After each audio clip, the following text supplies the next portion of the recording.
Hola, ¿qué tal, amigas y amigos del canal? Estamos aquí hoy para presentar la isla central de la Atlántida. No sin antes, pues por supuesto, ver esta imagen que tenemos tras de mí, en donde se ve pues lo que yo he dicho siempre que es el territorio Atlante, el triángulo rectángulo que forma el territorio Atlante. De hecho, uno de sus vértices, Anta de Andre Núñez, el otro está en la cabeza de la Esfinge y el otro está, como he dicho siempre, pues en el vértice que hay en Mauritania, esa figura curiosa que parece el impacto de un disparo, por decirlo de alguna manera, ¿verdad? Tiene toda esa pinta. Pues bien, voy a leerles un pedazo del texto de Solón y transcrito por Platón para ver primero lo del territorio. Y dice el texto: admiramos muchas hazañas y heroicidades de vuestra ciudad registradas aquí, pero una entre todas se destaca por importancia y excelencia. Nuestros escritos refieren cómo vuestra ciudad detuvo en una ocasión la marcha insolente de un gran imperio, que avanzaba desde el exterior del océano Atlántico sobre toda Europa y Asia. En aquella época se podía atravesar aquel océano, dado que había una isla delante de la desembocadura que vosotros así decís, llamáis columnas de Heracles. Esta isla era mayor que Libia y Asia juntas. De ella, los de entonces podían pasar a otras islas, y de las islas a toda la tierra firme que se encontraba frente a ellas, rodeada por el océano auténtico. Este es el detalle que decía yo, que corroboraba que el Mediterráneo pues era un valle fértil, ya que no era océano. Quizás fuera, por las pequeñas inundaciones que decía Solón en su texto, pues un pequeño lago de agua salada, la verdad, en su profundidad, evidentemente. Y de las islas a toda la tierra firme que se encontraba frente a ellas rodeada por el océano auténtico, puesto que lo que quedaba dentro de la desembocadura que mencionamos parecía una bahía con un ingreso estrecho. Eso ya lo veremos, porque si recuerdan, los adornos que había en Sevilla al lado del geoglifo del castor y de las pirámides que están tras del geoglifo del castor, de las pirámides que hay bajo tierra, pues se observan unos adornos, los cuales mencioné en su momento, que van a dar justamente a donde está la cabeza tallada en piedra, ¿verdad? Pues esos adornos a mí me parece que eran precisamente la entrada a ese supuesto muelle estrecho que había al lado de las columnas de Heracles, mencionado en este texto de Solón. Pero sigamos con ello. Este continente dominaba también los pueblos de Libia hasta Egipto y Europa hasta Tirrenia o Etruria.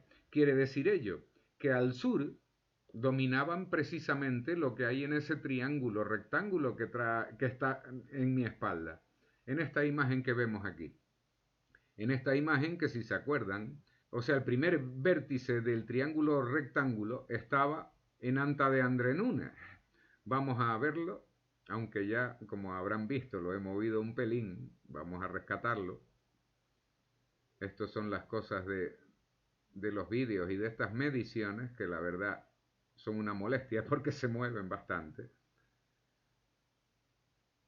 Y bien, aquí tenemos precisamente este complejo de piedra neolítico, supongo yo, que si se fijan, en la entrada está colocado el vértice. Y si se fijan tras de la entrada, hay dos piedras alineadas justamente aquí, donde estoy señalando ahora, a ver si puedo. Perdón, aquí. Precisamente ahí se alinea la línea del vértice, como pueden observar en esta imagen. Se alinea exactamente con las piedras colocadas, lo cual me indica que no estoy muy alejado de la verdad. Si vamos precisamente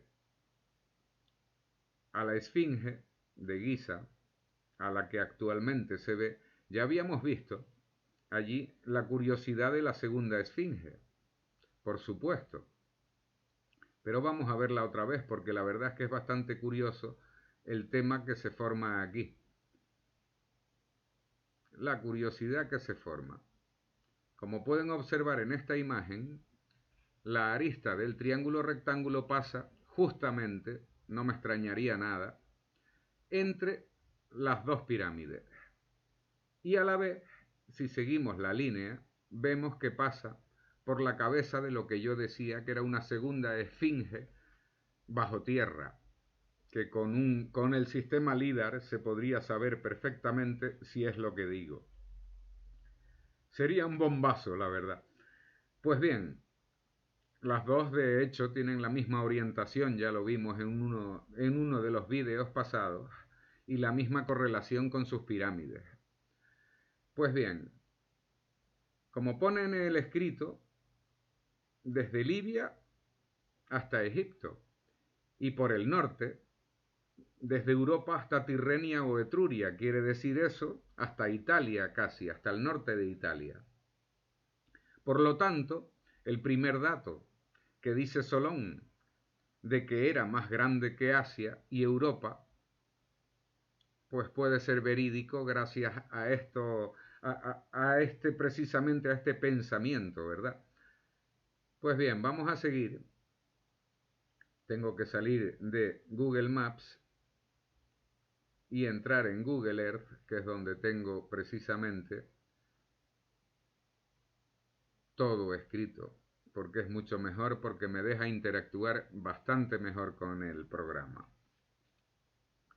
Pues bien, aquí vamos a empezar, si se acuerdan, vamos a hacer un repaso rápido de esta ciudad sumergida en el Mediterráneo, que ya está claro que es una ciudad, ya lo vimos en los vídeos anteriores, que por cierto, me he olvidado, me parece que está bien recordarles que para entender por qué está la Atlántida en tierra y no bajo el mar, hay que ver desde el vídeo primero, para enterarse ciertamente de que en alguna época de la historia, que no conocemos, por supuesto, el Mediterráneo era un valle fértil, al igual que el mar Caspio y el mar Muerto. Y ya vimos también que el mar Rojo también está plagado de ciudades sumergidas y se ven las calzadas en el mar Rojo.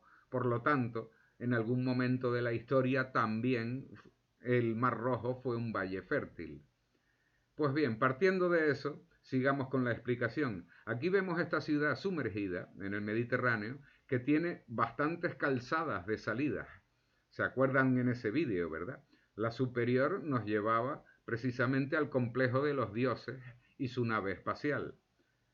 La inferior nos llevaba precisamente a la entrada y a la entrada de El Ática, de la ciudad de El Ática, que la vemos aquí bajo Creta, y a las ciudades que hay al norte de Creta en este lado, que están aquí precisamente. Y se ve pues su acceso perfectamente por aquí desde donde esta zona que tengo señalada. Después, si seguíamos las calzadas, precisamente desde la entrada de la ciudad del Ática, si se acuerdan, nos llevaba a esta construcción que hay en esta ladera, que estaba justo en medio de las dos construcciones que yo creía que eran enterramientos o algo parecido. Lo que pasa es que por su longitud, pues deben de ser bastante grandes, la verdad. Esta alineación de columnas que hay aquí, y esta de aquí, que ya las hemos visto en vídeos anteriores. Si se acuerdan, aquí estaba la ciudad del Ática y bajo ella estaba precisamente la cantera de la que habíamos hablado en todos esos vídeos anteriores. Aparte de todas estas zonas construidas que ya habíamos visto que la máquina que tienen para hacer el mapeo submarino del Mediterráneo y de todos los océanos del mundo, pues en el mapeo del mar Mediterráneo la verdad es que se ve bastante bien. Aquí tenemos otra calzada que viene precisamente de la ciudad que habíamos comentado hace un momento y vemos que viene a estas construcciones que vienen por aquí, que se ven después estas calzadas que vuelven a subir justo a la cabeza del perro y a la cantera. Esto se los comento para que se acuerden de que todo esto era en esa época un valle fértil. Pues bien, ya terminados con este tema, vamos a acercarnos a lo que en realidad nos interesa.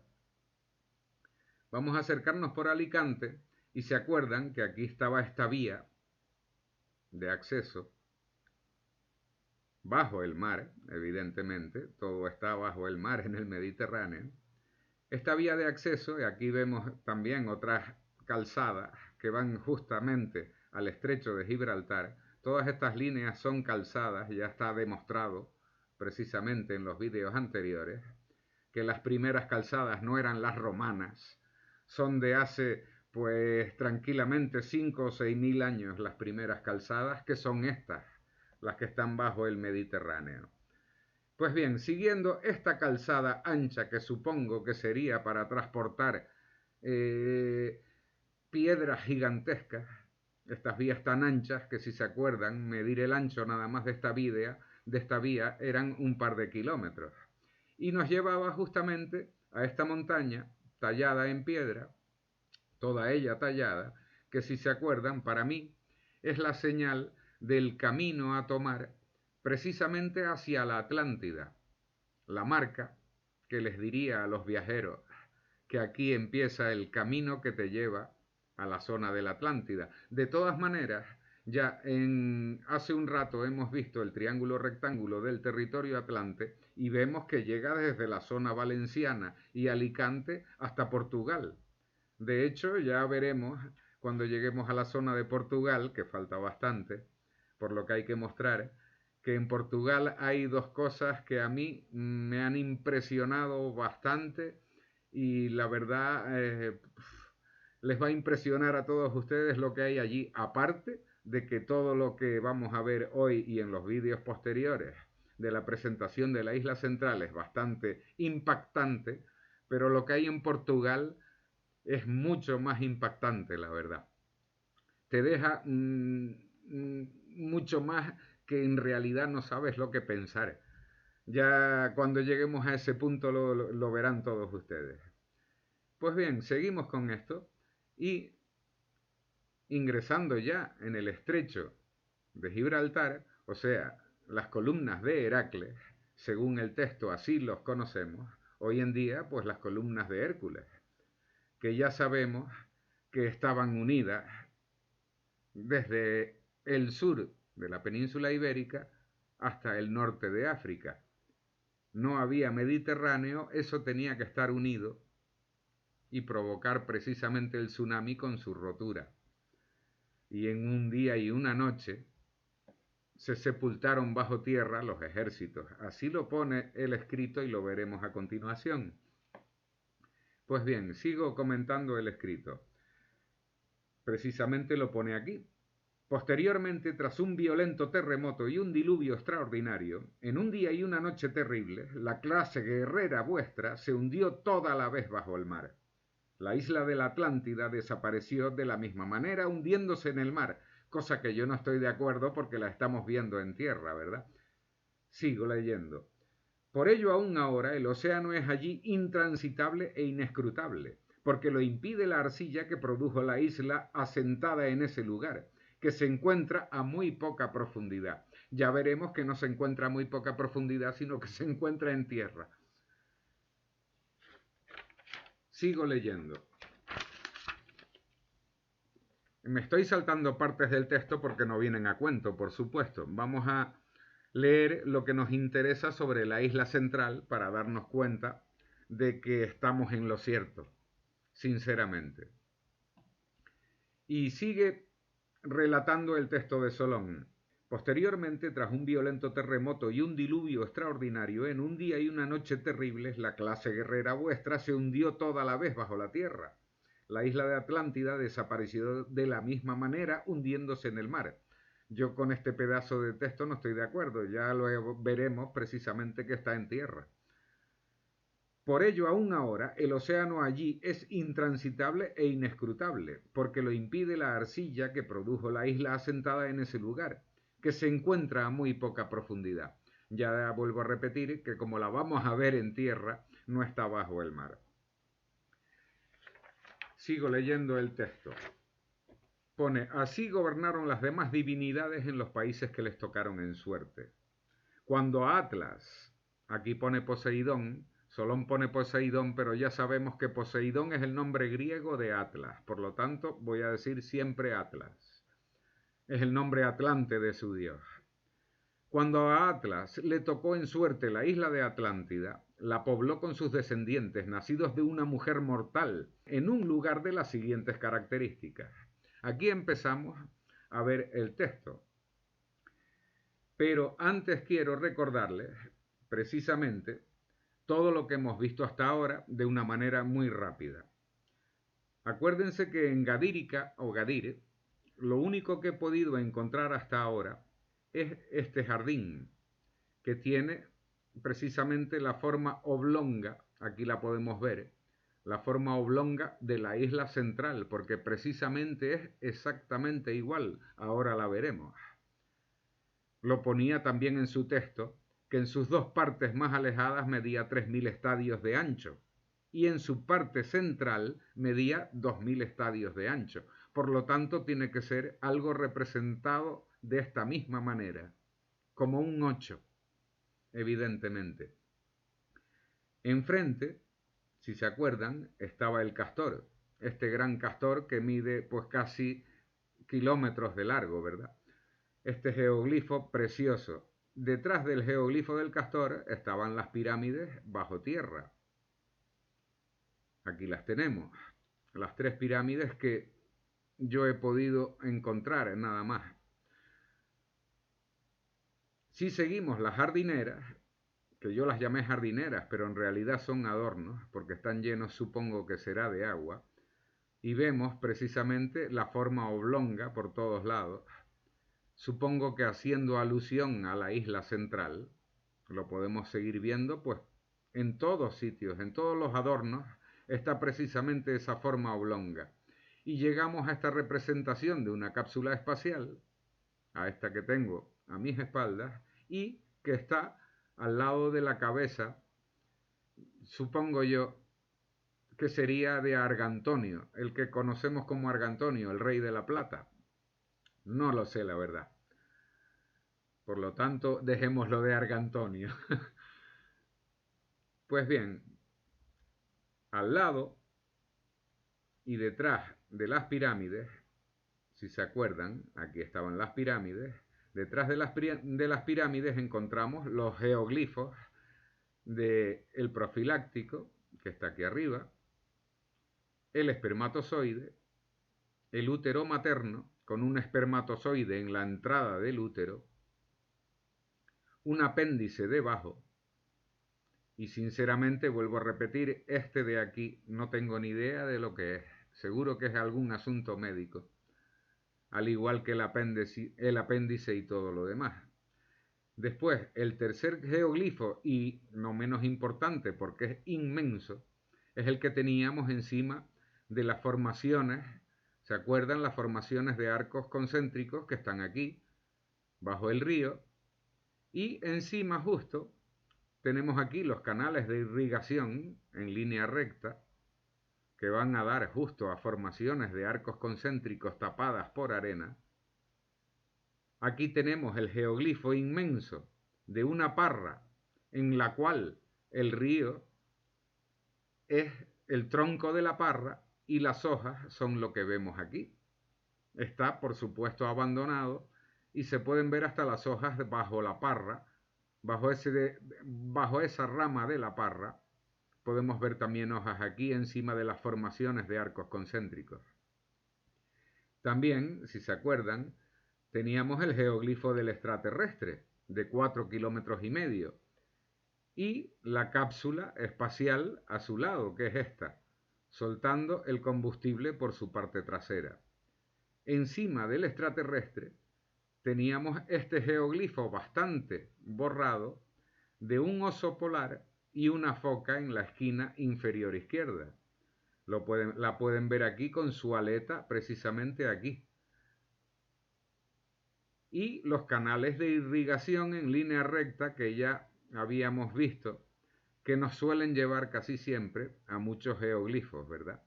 Y aquí está este camino bajo este terreno de agricultura que sinceramente nos está diciendo claramente el satélite que bajo este terreno de agricultura hay precisamente unas ruinas de alguna antigua construcción. Esa es la verdad, porque está justo encima del geoglifo.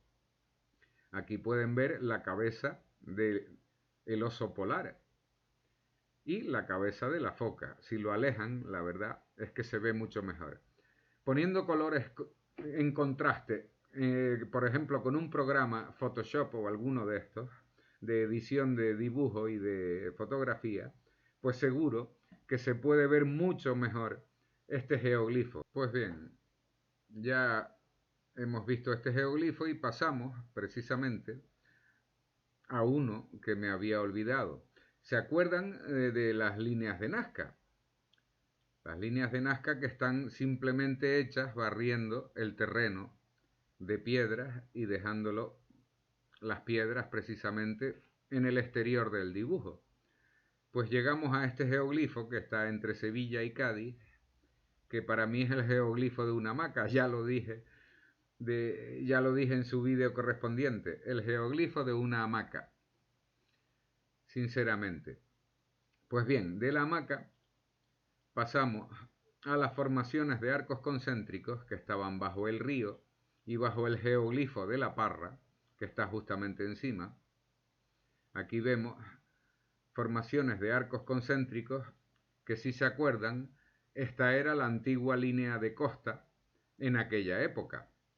Si no, no estarían estas formaciones de arcos concéntricos precisamente en esta línea de costa que vemos por aquí, que se diferencia precisamente en estos colores azulado y verdoso.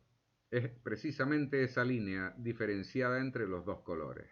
Si la seguimos, vemos precisamente lo que les comentaba en vídeos anteriores, los canales de irrigación perfectamente en línea recta que nos llevan a las construcciones o formaciones de arcos concéntricos.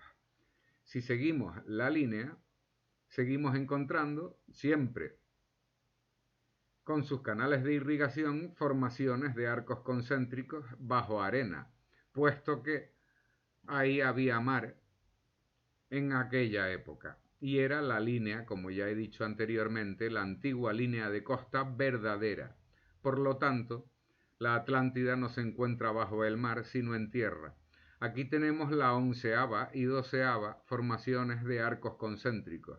¿Se acuerdan que aquí había este templo en su parte más alta? Este templo reventado precisamente por la fuerza del agua del tsunami.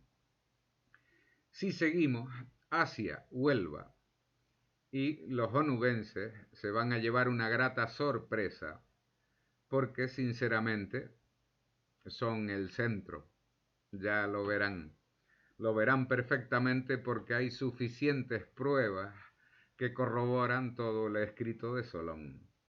Que vuelvo a recordar, el escrito es de Solón y no de Platón. Platón fue alguien que recontó la historia, por lo tanto de su escrito no hay que fiarse mucho. Mejor es el escrito de Solón que el de Platón. Y aquí tenemos lo que yo decía, que era la península de Terranova. La península de Terranova, y precisamente aquí esto se me parece mucho, esta parte de aquí, a la isla de Cuba. La parte inferior, pues supongo yo que sería las costas, por supuesto, hace casi 10.000 años, de la parte sur de América, ¿verdad? Donde estaban también a su lado, por si se acuerdan, la espada circular, que ya veremos lo que guarda, no sé si lo habrán buscado, porque hay una historia que dice perfectamente que en la parte este está guardado por una espada circular que da vueltas, ¿verdad?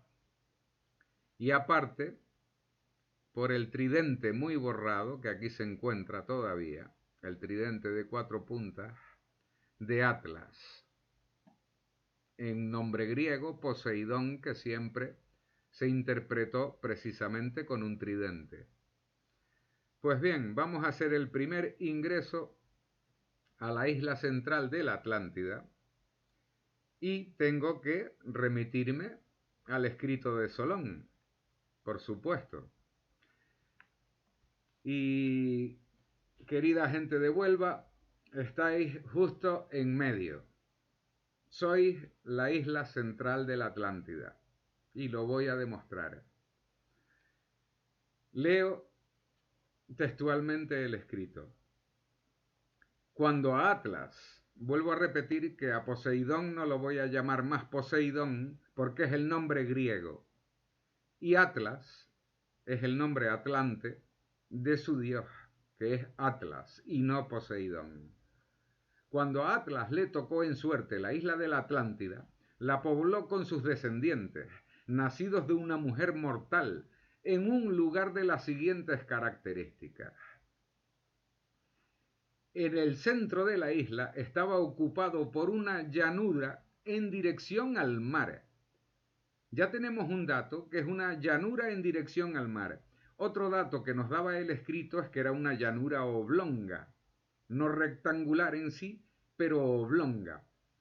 En su parte intermedia tenía 2000 estadios y en sus partes laterales tenía 3000 estadios. Por lo tanto, vuelvo a repetir que es algo parecido a los adornos que hemos encontrado en el jardín de Gadírica, o sea, de Cádiz, y en la alineación de adornos de lo que yo supongo que era esa boca estrecha que dice el texto de Solón donde se encontraba el antiguo muelle o uno de los muelles de la Atlántida, ¿verdad? Porque aquí al lado de la isla central veremos otro muelle con muchos pecios de madera. Hay exactamente 32 pecios de madera que sinceramente creo que se hundieron en el tsunami, puesto que recuerdo un programa de la televisión, un documental, precisamente hablando de esos pecios hundidos que hay en esta zona, de esos 32 pecios, y hicieron una prueba con el carbono 14, de la cual no quedaron muy convencidos, puesto que les dio una fecha precisamente de lo que yo estoy hablando. La misma fecha de la edad que tiene todo lo que estamos hablando, ¿verdad? Todo este yacimiento. Exactamente, les dio una fecha por carbono 14 de la madera de esos pecios hundidos de 14.000 años. 14.000 años. Por lo tanto, ese estudio fue desechado y dijeron que se habían contaminado las pruebas y que por eso daba una edad tan alejada a lo que creíamos en aquel momento que era el origen de la humanidad. Y nada más lejos de precisamente la verdad. Lo que hallaron, a mi forma de verlo, y la prueba del carbono 14, a mi forma de ver, con esos 14.000 años, es perfecta, es correcta y coincide con todo lo que vamos a ver aquí.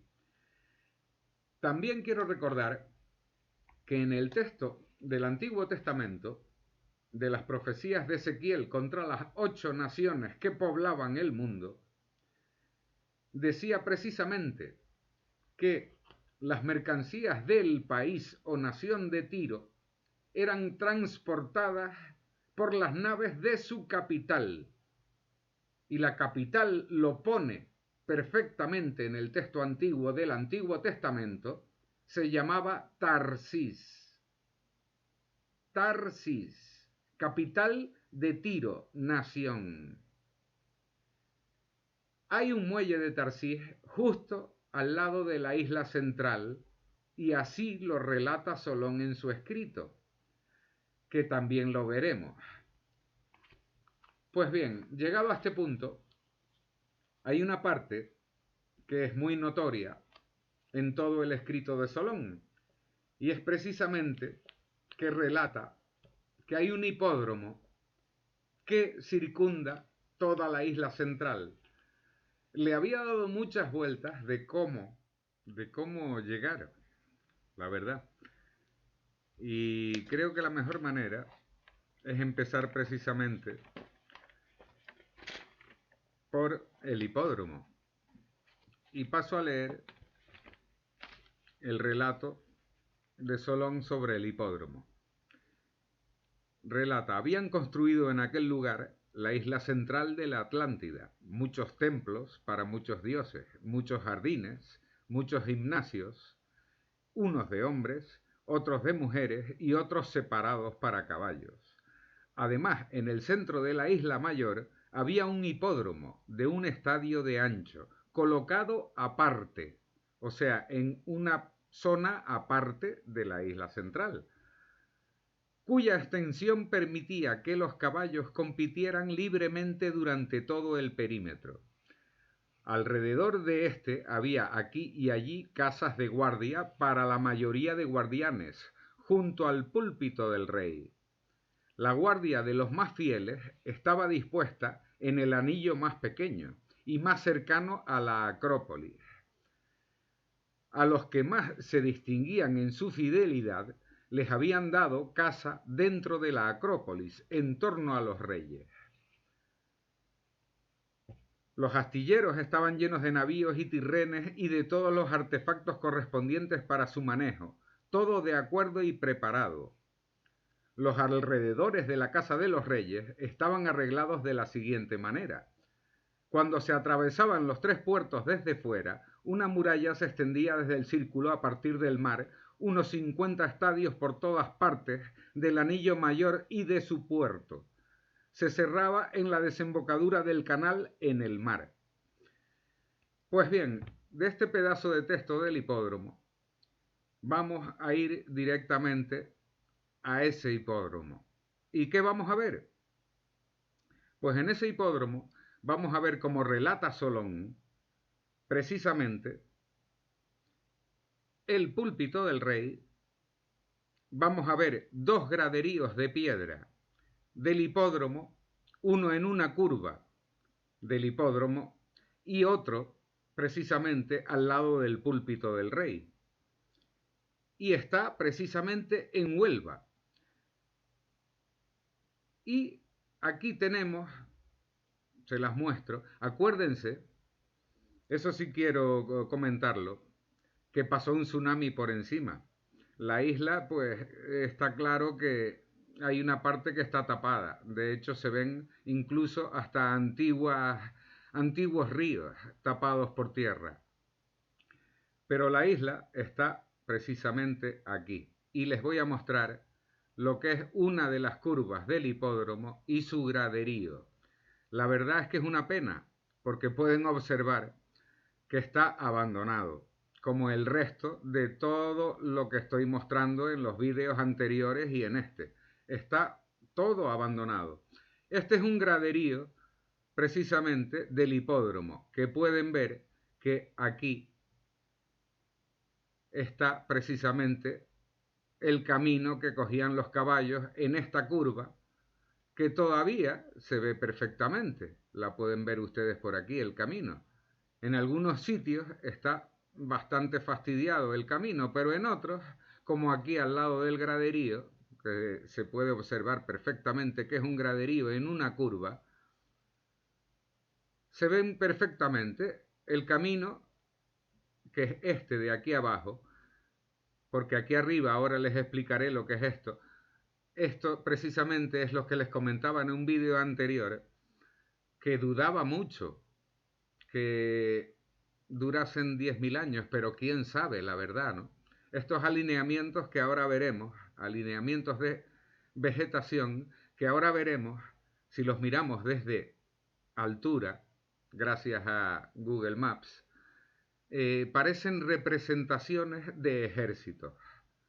Y dice el texto de Solón que los ejércitos precisamente estaban colocados alrededor del hipódromo y en las partes más cercanas a los templos y a las viviendas de los reyes, de las cuales ya veremos en el vídeo posterior, porque este se está alargando bastante y solamente voy a mostrar el hipódromo, sus graderíos, el púlpito del rey y el muelle de Tarsís, que mucha gente de Huelva ya sabrá dónde está, evidentemente, la verdad. Esa es la demostración de que vamos por buen camino, ¿verdad? Pues bien, vamos a alejar la vista y el camino, acuérdense del hipódromo, es el que viene por abajo, de esas representaciones que parecen, pues ya les vuelvo a repetir, formaciones de ejércitos. Ya las veremos después. Pues el camino del hipódromo es este de abajo. Aquí tenemos otra representación de otro ejército encima. Si seguimos el camino del hipódromo, nos lleva, alejo la vista para que sea mejor, nos lleva precisamente a una zona que, como pueden ver aquí, fíjense lo que hay. Si lo vemos desde lejos y lo orientamos de la manera precisamente al revés, para mí se me asemeja mucho a una paloma blanca. Quizás venga de ahí la insignia de la paloma blanca de la paz, no lo sé. Pero si se fijan, justo al lado, entre los árboles, se vuelven a ver otro graderío de piedra, perfectamente visible. No es que lo diga yo, lo puede ver todo el mundo. Está el púlpito del rey y ya vemos que hay dos graderíos. Uno en una curva del hipódromo, lo vemos aquí, y otro justo al lado del púlpito del rey, el cual vemos perfectamente que es la paloma de la paz. Vamos a bautizarla así. Y aquí tenemos este graderío, que es también para ver los caballos que circundan por el hipódromo. Por lo tanto, vamos a seguir el camino del supuesto hipódromo que vendrá precisamente por aquí. A ver, porque lo tenía perfectamente localizado y tendré que hacer un repaso a mis apuntes, pero bueno, creo que sigue de frente y el recorrido lo tengo perfectamente señalizado en mis apuntes, ya los repasaré para el próximo vídeo. Y aquí, como pueden ver, es otra representación como de formaciones de ejércitos al lado del púlpito del rey, que esto, para que lo sepan, está hecho de roca caliza. Es una talla en roca caliza.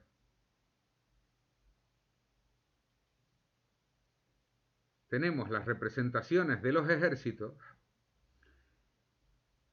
y creo que por ahora lo voy a dejar aquí, no sin antes mostrarles, como les he prometido, el muelle de Tarsís, que todavía supongo que mantiene su nombre a través de los años, la verdad, porque no puede ser de otra manera que a través de los años.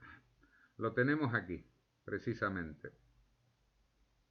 Este es el muelle que todavía conserva el nombre de Muelle de Tarsís. Por algo será. Quizás es por todo lo que hay escrito en estos escritos antiguos. Sobre Tarsís, Tiro, los tartesos, los atlantes. Resulta que al final creo que son los mismos. Aquí tenemos, ya que lo pueden ver todos, otro depósito de lo que yo creo que es el púrpura tiria, el tinte aquel tan famoso que dicen escritos antiguos que poseían precisamente la Atlántida o el país de Tiro, como dice en el Antiguo Testamento, que también habla del púrpura tiria. Pues bien, hoy demostrarles esta curiosidad de aquí, que supongo que lleva muchos años porque tiene la pinta de un jardín muy antiguo, ¿verdad? Con todas estas cosas en medio. Es algo extraño que me hizo que pensar precisamente por lo que hay en la punta inferior de esa zona, que ya lo veremos en el vídeo que haré próximamente.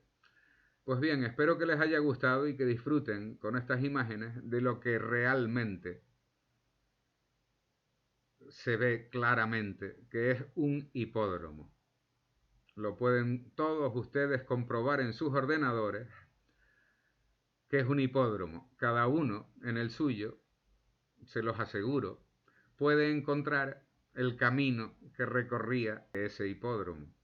Se los garantizo. Aquí tengo señalizado otra curiosidad, porque esta representación también me dio bastante curiosidad porque se asemeja a una cápsula espacial. Otra más en todo este yacimiento, ¿verdad? Si lo aleja, se ve claramente. Espero que hayan observado que todos los geoglifos desde tierra no se ven porque son tan grandes que solamente se observan desde el cielo.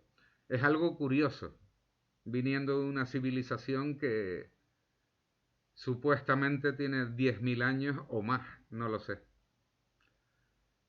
Bueno, les dejo pensar sobre todo esto y les aseguro que si siguen el camino que les he dicho por donde va el recorrido del hipódromo, encontrarán el camino entero porque se ve.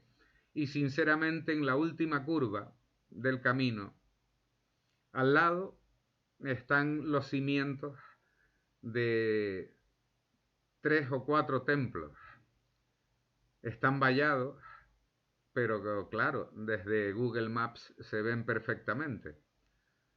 Y quizás las medidas, y solo quizás, vamos a decirlo así, quizás las medidas coincidan perfectamente con el texto de Solón.